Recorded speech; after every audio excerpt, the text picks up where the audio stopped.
We back at the Midnight Mirage University. It's the host Blackbeard. What's up to everybody out there?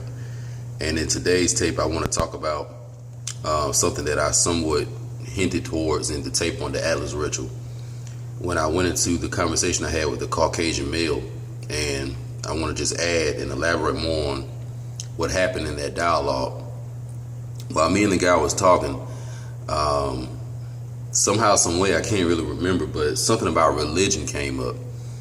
And the guy was very, very aggressive when it came to his, rejection of the belief in a God or the belief in anything that may be higher than himself. He was very, very adamant about it. He was very, very defensive about it. Almost to the point where it was almost like he was mad at God. And it was very interesting because, his whole take is that, everything was about science. Science explains everything. And when you die, basically your physical body, disassembles, and then whatever spirit you are, that flows away. So, in one aspect, he didn't even realize how he contradicted himself, but he admitted that he believed in the spirit, and he believed that the humans may possess a spirit. But when it came to everything else, he had an issue with it. Now, even me personally, I don't gravitate or hold on to any particular religious faith. I accept all of it and read all of it. So I don't really get caught up in what you want to call that primordial source, whether it's God, etc. I don't really get caught up in that. I don't mind what you give the name. I just, try to study the phenomenon. But this guy's rage and his disdain for anything that may be like a divine being, it was so powerful to where, he couldn't even be reasoned with when it came to that. So I just sat back and really let the guy hang himself by hearing a lot of his ignorance spew out. Now, mind you that this was a guy, we were in a rather prominent area in Atlanta, a wealthy area. So he could be one of these Caucasian males that may have a little money in his pocket. And, a lot of those people don't have to believe in any type of divinity because everything has been given to them. So they haven't really had to seek outside of that. Now, I do think that they wonder sometimes how this physical earth got into creation. They may wonder what's really going on in space, etc. And you typically will see this ignorant perception of God come from two types of Caucasians. You see it come from the masses, okay, or basically the buffer class, excuse me, or just the everyday Caucasian. You'll see it in them. And in particular, you will see it in Caucasian males. There's two other Caucasian groups of people that actually can get with spirituality, and they seem like they can understand it a little bit better. And I find those to be like those super wealthy Caucasians.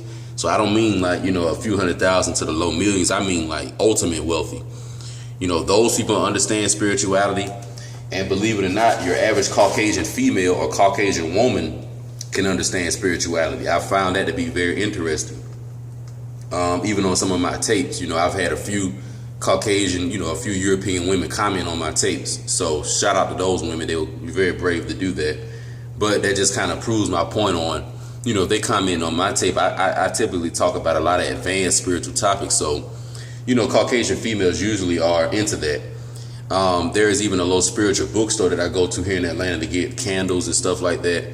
And it's, a Caucasian woman in both of them actually running the store. So they typically are into that. And if any Caucasian male you see in it, he may be more like your hippie type. Your hippie type, tie-dye shirt type, you know what I'm saying? We are one, rainbow, he may be more of that type. But it's rare you see your Wall Street banker, financial capitalist, you know what I'm saying, Maserati driving. It's rare you see that guy believes in it, So today's tape, we're going to just talk a little bit about a book that I have called God, the Evidence by Patrick Glenn. It's called God, the Evidence by Patrick Glenn. This is the book right here. God, the Evidence by Patrick Glenn. The Reconciliation of Faith and Reason in a Post-Secular World by Patrick Glenn. But anyway, this author is a Caucasian male. And in the beginning of the book, he talks about how he used to be atheist, but he had a few experiences and it changed his mind. And once again, in addition, one of the people who helped him see this higher realm of spirituality actually so happened to be his wife, who once again is a Caucasian female. So we're not surprised here. So we just gonna read in here a little bit about these certain, universal equations and some of these phenomena that are going on that basically they can't be explained by just the idea of it being random. All right. So you had the guy that I was talking to.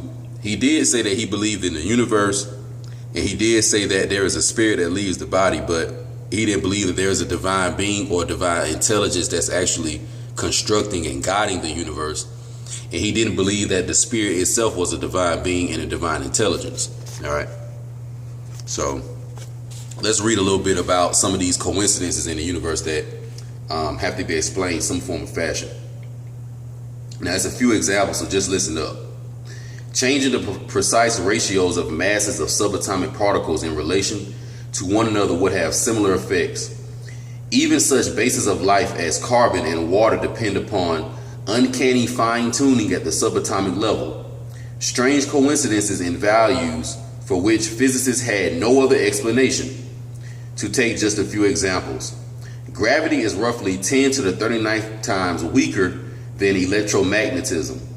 If gravity had been 10 to the 33 times weaker than electromagnetism, stars would be 1 billion times less massive and would burn 1 million times faster. So this first thing that they're saying that is just can't be no coincidence is that gravity apparently is weaker than electromagnetism. But had the gravity been weaker by a few exponential units off, this would not have allowed stars to generate enough mass and they would burn a lot faster, meaning that you wouldn't have solar systems created, meaning that you wouldn't have life on planets created. So the first thing is that there had to be some form of intelligence to fine-tune that gravitational equation. Other than that, if it was a few notches off, it would have messed the whole star system up. The nuclear weak force is 10 to the 28 times the strength of gravity. Had the force been slightly weaker, all the hydrogen in the universe would have been turned into helium, making water impossible, for example. So here you have another thing about the nuclear forces in relation to the gravity. Had it been a slightly weaker, then the hydrogen atom would not have been able to assemble amongst itself to eventually add itself to the oxygen molecules or atoms to eventually create water. All right. So had the equation been a little bit off, we wouldn't have water. A stronger nuclear force by as little as 2% would have prevented the formation of protons, yielding a universe without atoms. Decreasing it by 5% would have given us a universe without stars. So once again, they're talking about this neutron strong force, and it would not have been able to form protons had it been off by just a few percentages. And that would have ended up giving us a universe with no atoms. All right, so we're just talking about these, coincidences that had to have been some form of intelligence behind it to have it as fine-tuned, because this is all being done at the subatomic level. All right. If the difference in mass between a proton and a neutron were not exactly as it is, roughly twice the mass, let me turn the page, roughly twice the mass of an electron, then all neutrons would have become protons and vice versa. Say goodbye to chemistry as we know it and to life. So once again, just another atomic arrangement would have been off had not this, been precisely done. All right. The very nature of water, so vital to life, is sometimes of a mystery. Unique among the molecules, water is lighter in its solid than liquid stage. Unique among the molecules, water is lighter in its solid than liquid form. Ice floats. If it did not, the oceans would freeze from the bottom up and the earth would not be covered with solid ice. This property in turn is traceable to unique properties of the hydrogen atom. So once again, we're talking about the hydrogen atom and the unique properties of it. But what it's saying right here is that basically everything on top of the earth is not as heavy as the water that's holding up the earth itself.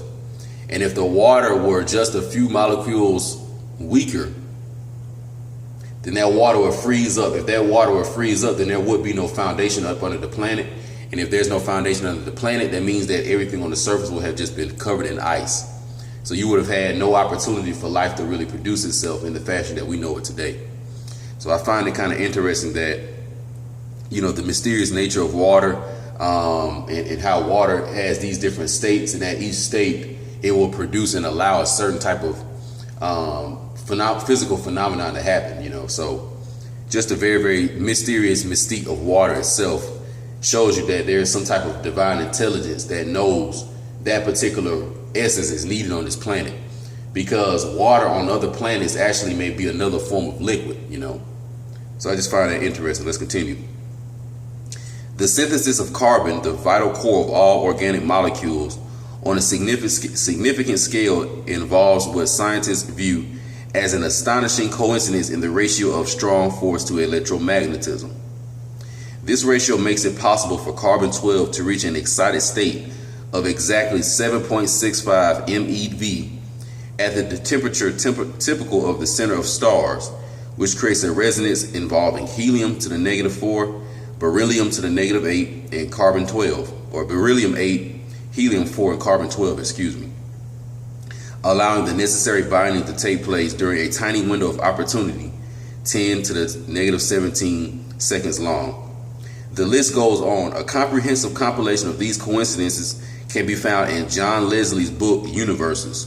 So if you want to get the book that actually continues these coincidences that could not just be random in the universe and couldn't just be the random activity of nature, it's a book called John Leslie's Universes where you can get this from. And basically what this last part is talking about is how, carbon being the most important building block to all life. Had these computations been a little bit off, you wouldn't have the life principle as you have it on planet Earth. So, when we just look at these different things that are going on in the universe, you can clearly see that something of a higher intelligence had to have its hand or had its influence, in the formation of this whole universe, all right, and everything that is within this universe. But a lot of the times, these Caucasians, it's not that they don't believe in the divinity, it's just that their lives, because of the Atlas ritual of, black males taking on so much of the burden, and because of certain bio-spiritual aspects of themselves, they can't tune into certain spirituality. So I'll give you an example. So there is a gland inside of the brain known as the pineal organ or the pineal gland, okay? Now this gland has, on a physical level, the responsibility of distributing melatonin throughout the night, which is a night hormone, all right? And this night hormone has to do with, of course, allowing the body to go into a sleep stage, but it also provides certain healing properties to the physical body as you are in your sleep stage. So the melatonin has multiple uses, okay? It has physical uses and it has astral uses as well. Another function of the pineal gland is it has extra sensory abilities, all right? So we all know of the 5 senses, but the 6th sense or an extra sense would be the power and the vibrations of the pineal gland, which allows you to sense what may not necessarily be seen in the visible world. So I'll give you an example. When you go into a house party and you feel like danger is coming, but everything looks like it's okay, nothing's going on, and you get a feeling that, man, let me get out of here, it's just something don't feel right, and then 2 hours later the house party gets shot up. That is extra sensory perception that is being provided by the pineal organ, all right? Especially when the pineal organ is functioning properly. But when the pineal organ is either calcified or when it is covered in sulfur, then it doesn't function as properly. So when it comes to European Caucasians, through genetic adaptability, climate adaptability, and some of the other modifications that their species has gone through these last few thousand years, for some reason they don't have the pineal function activated like it's supposed to. So when you don't have the pineal function activated like you're supposed to, this throws off a lot of the other organs in the physical body. I'll give you another example. So the pineal gland is tightly and closely connected to the prostate gland, all right? So you got to remember that the male in the male body, the semen that males, ejaculate to produce life, okay, is made up of multiple elements, okay? Zinc, magnesium. Most of the elements you can see on the periodic chart are found in semen, all right? and you also find cerebral fluids in semen. So basically, before a male ejaculates semen, that semen is actually traveling throughout his body, absorbing the different nutrients of it in his body, and then it all basically consolidates itself inside of the semen. So if you don't have a functioning pineal gland, that means that, you know, your semen could be watered down, all right? And it also may affect the sexual organ in a certain way. So not to, you know, go on a tangent or go off subject, but, you know, maybe this may have a little bit to do into, you know, what may be going on with the Caucasian males in the reproductive area, all right? And why you hear that they have a hard time sometimes producing life, you know, with their own women, because the semen is very, very watered down. A lot of that comes from pineal activity. Also, another thing, if the pineal gland isn't activated, that means that a lot of the heart chakra energy is thrown off. So just think about how these European Caucasians, in particular the males, how they lack compassion for, you know, these melanated people or people who don't look like them. How they, you know, they hold within them this xenophobic type of mindset, this misogynist type of mindset. In other words, when things don't look like they do, they feel very, very threatened by it. And they feel like they have to go into a constant state of defense. So a lot of that, you know, that lack of empathy, that lack of compassion, that lack of being able to relate, you know, to people that don't look like them, a lot of that is because of that pineal, you know, dysfunction. And a lot of the heart chakra dysfunction is from that as well. So when you factor all this in, you know, this could kind of help you understand a little bit why when you start talking about these spiritual things that have to do with a realm that cannot be seen, that cannot be physically touched, and you need an extra sensory to actually tap into it and investigate it. If you don't have the tool to do that, you're not really too interested in that stuff. And then there could be a certain jealousy because you may want to involve yourself in the spiritual realm, but you can't. I'll give you another example of the pineal function. So when you're asleep at night, you got to remember that your mind has an eye. You have a mind's eye, okay? And your mind's eye, what it does is in the imagination realm, because the sleep realm or the dream realm is more of a quantum realm. The things are not arranged properly, okay? You know, anything can go down in the dream realm. So usually the pineal eye is what you use to see inside of that dream realm. And because of the intuitive intelligence within the pineal, it can filter your experiences in the dream realm. So by the time you wake up, you'll have bits and pieces left over from the dream, and you can actually discern what it meant. When it comes to Caucasians, because they lack this melatonin, they may have a hard time analyzing the dreams that they have. And most of the things that they see in their dreams may be actually covered up and cloaked in forms of shadows and forms of darkness. And they see a lot of silhouettes and a lot of what they perceive to be demons and devils. But basically, it's just astral entities that they can't see because of that pineal dysfunction. So that's why they, you know, they view everything as when it comes to the so-called black male as being the devil, because a lot of what they see in that dream realm, they're actually seeing a lot of melanated astral bodies walking around, you know, and it frightens them to a certain degree because they can't interface with these beings, and some of these beings possibly could be hostile towards them. You know, you do have Caucasians that, you know, they have dreams and they wake up with scratches on them and stuff like that. And also too that, you know, because their bloodlines are so contaminated from a lot of the negative karma and the bad karma that's holding, you know, and that's locked into their genetic pool, you know, it could be certain melanated astral entities that are haunting them, and they could have family curses to where they're being followed by the same, you know, dark astral entities for, you know, generations and generations. Okay, so a lot of this is involved into why they don't believe in God. Also, when you commit so much, you know, destruction that, you know, at some point you have to pay the piper. You got to think, when these people seeing the sun, moon, and stars rise every day, when they see that, you know, weather and all these other things are basically operating on its own, and they seeing that, you know, the little things that they've done on the earth have had an effect, but it hadn't had too much of an effect because there is a greater intelligence that is cleaning up a lot of it.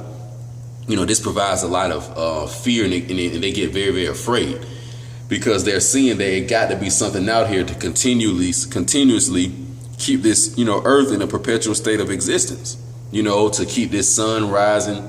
You know, somebody's giving the sun a tune-up every now and then. Let's think about it. If you got a vehicle and your car runs out of gas and needs a new tune-up and needs new oil, you know, somebody has to come give it a tune-up so it can keep operating. So let's look at the sun, for example.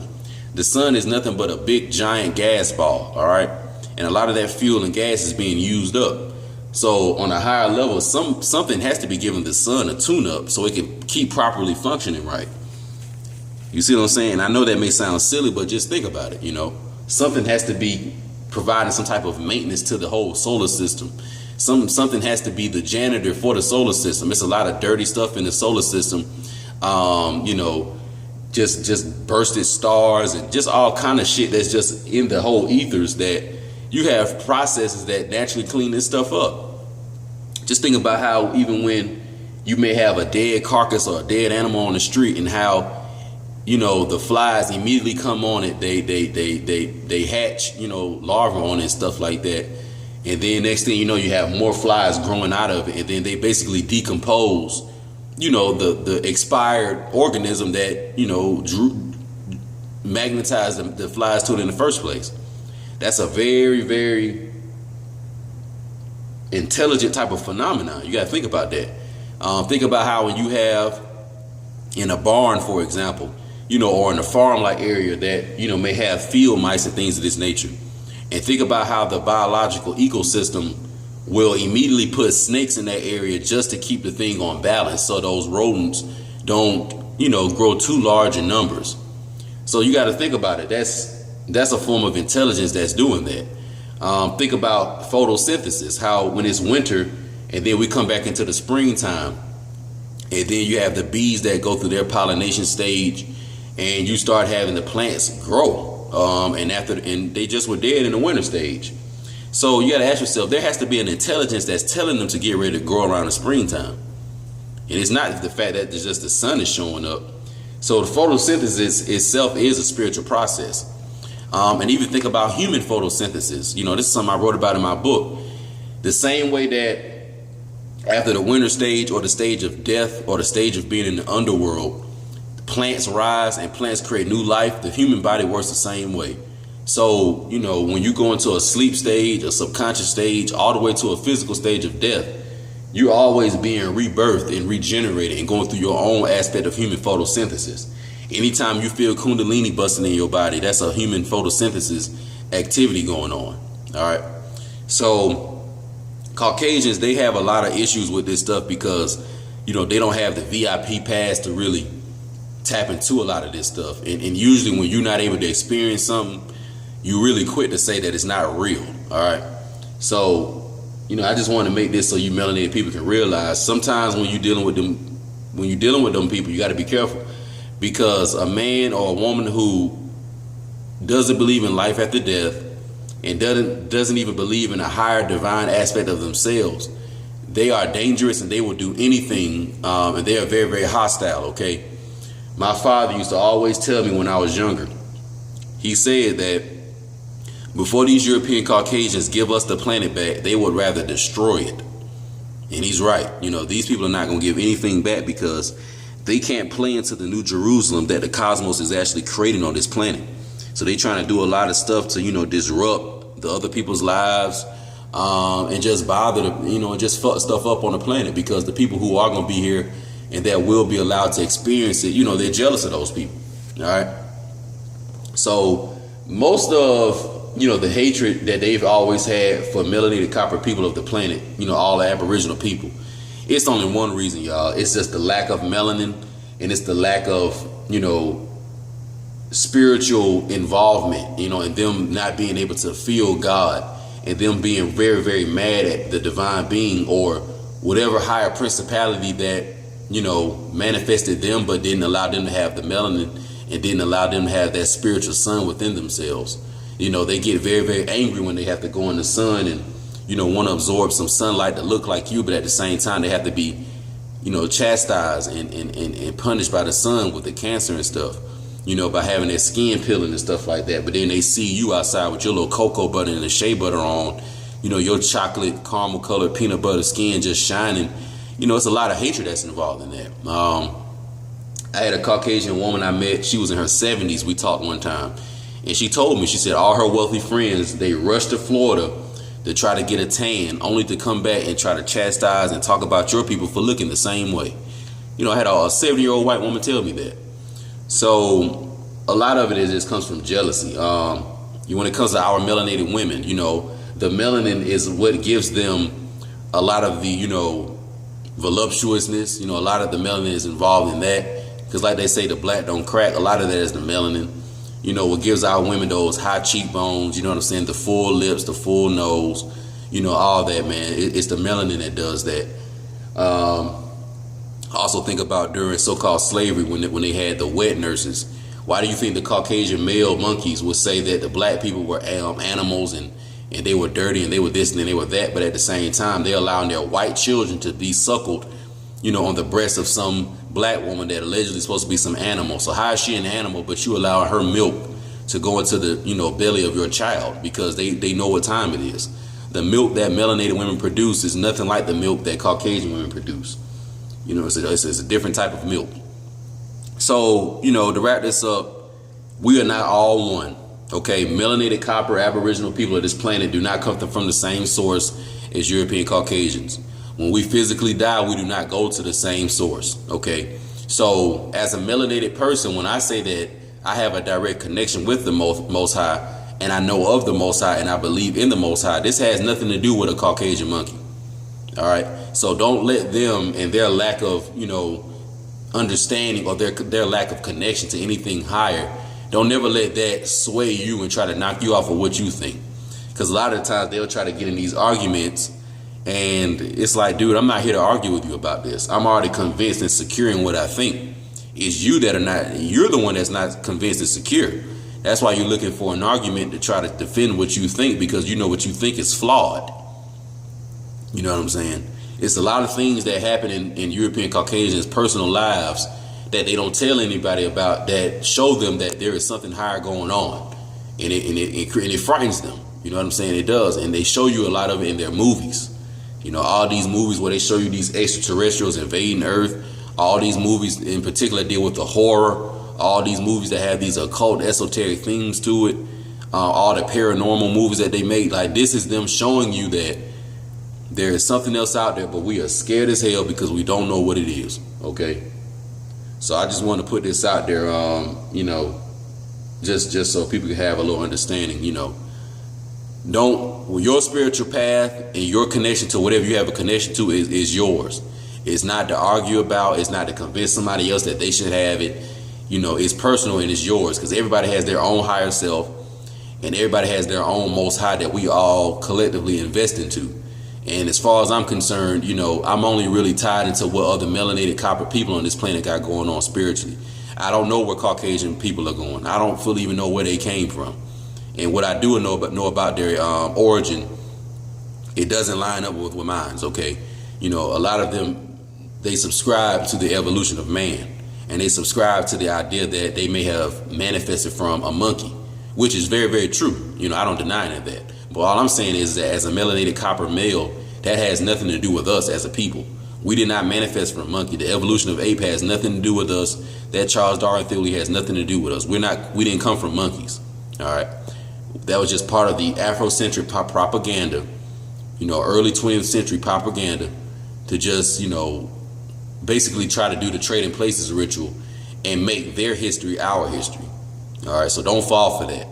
You even got some people in the conscious community that are pumping this evolution shit. Some people called the Amun Ra Squad or something like that. I've seen these guys in the past. We didn't evolve from that. So I don't know where them guys got that from. I really don't care. But the point is that these other ethnicities and these other nationalities of people, let them have their own idea of spirituality. But with us as Aboriginal copper-colored people, we are the first people on this planet, and we will be the last people on this planet. And we have our own spirituality. We have our own spiritual destiny that has nothing to do with any of these other people. All right. So it's the Midnight Mirage. Stay tuned. I'm out.